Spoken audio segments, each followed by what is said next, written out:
circulation of air. These panels in the termite nest perform a perfect air conditioning function.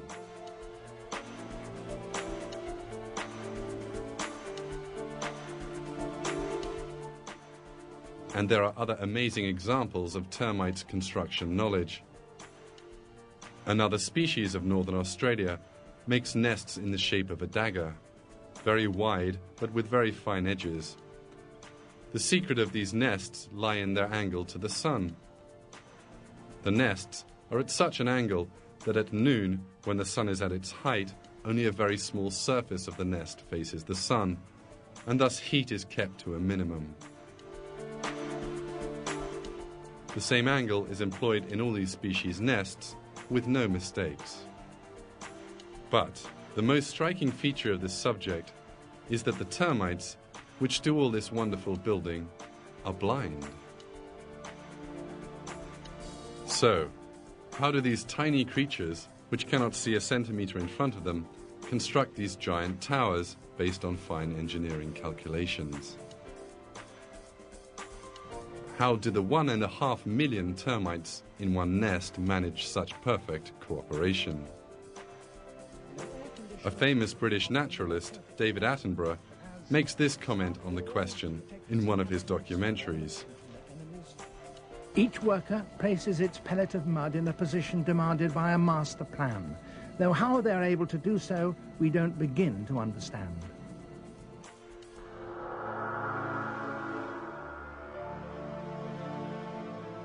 This great plan, which human beings cannot understand, but which termites obey without question, is the inspiration given to these creatures by God.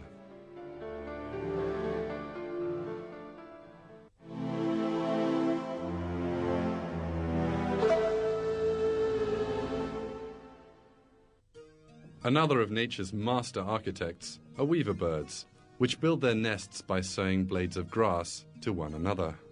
In order to build a nest, a weaver bird first forms a triangular framework. Then it covers the outside of this frame by tying 3 different kinds of knots. Each nest has a sound frame, walls, and an entrance.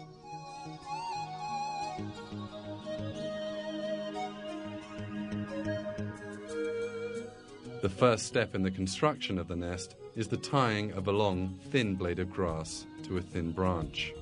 But that is by no means easy.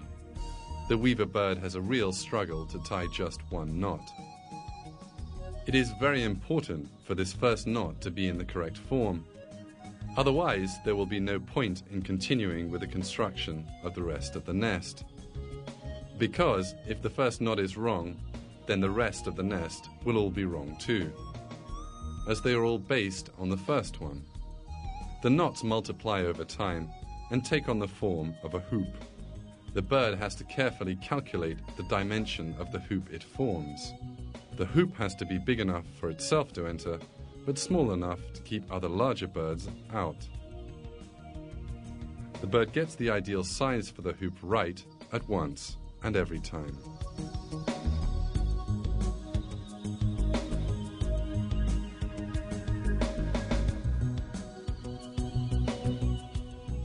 After weaving the foundation hoop around it in this manner, it begins to build the roof space.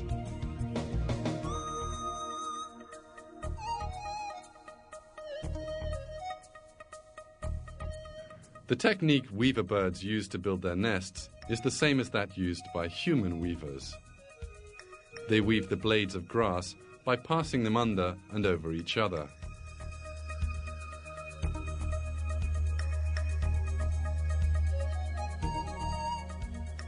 They employ this technique with great patience and eventually construct perfect nests. When one looks at the trees weaver birds live in, they look like giant cities made of hundreds of houses, not just a single one.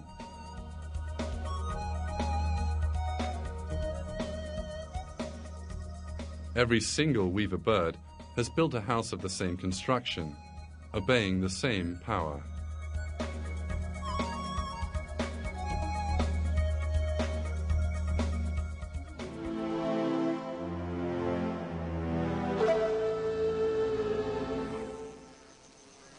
Another creature reminiscent of the honeybee with its architectural skill is the paper wasp.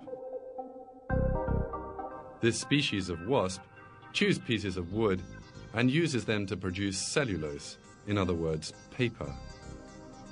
Then it uses this paper to build itself a round nest.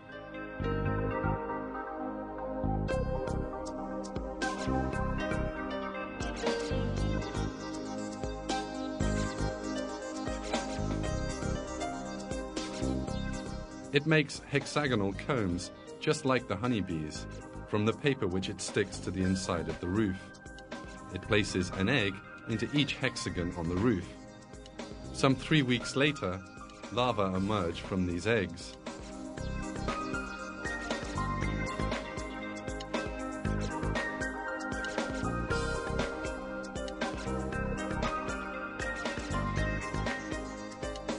These larvae demonstrate a surprising intelligence and close up the mouths of the comb. In this way, they avoid falling down under their own weight.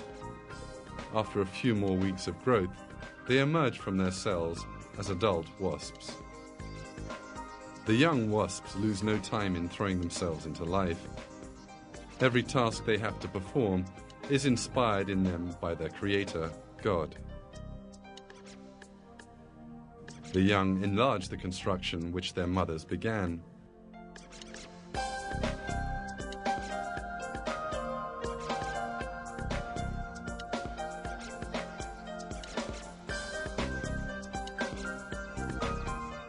At the end, a rather large colony emerges. The wasp's nest is now a multi-storied apartment block.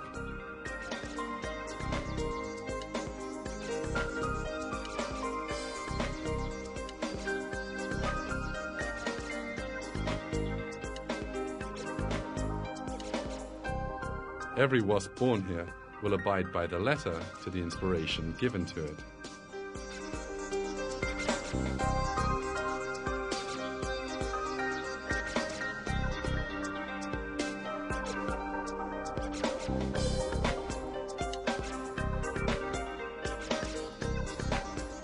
These small pots you see belong to another species of wild bee.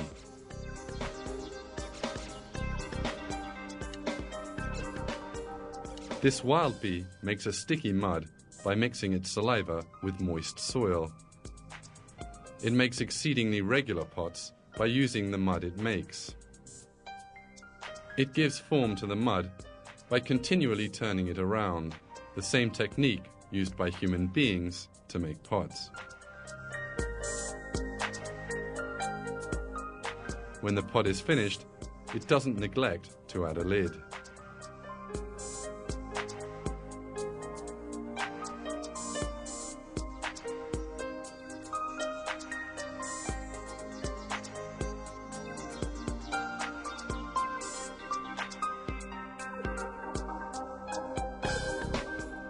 When everything is ready, the bee turns its rear towards the mouth of the pot and leaves an egg inside. After adding some food materials to the pot, it seals the mouth up and flies off. The larva which hatches from the egg will later break the pot and emerge and start a life of its own. These are pots broken by the young and then abandoned. The young which emerge start to build perfect pots, just like their mothers did, and with no training. This wonderful craft they possess was inspired in them by God, their creator.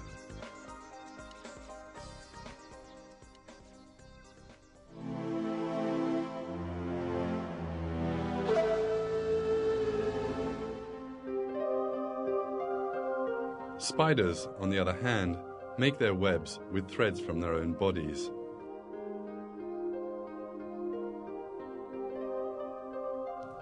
Spider thread is 5 times stronger than steel of the same thickness. Even large flies which move fast through the air cannot escape the strong and flexible trap of the spider web. There are sticky droplets on black widow spider webs. It is impossible for prey caught in these webs to free themselves.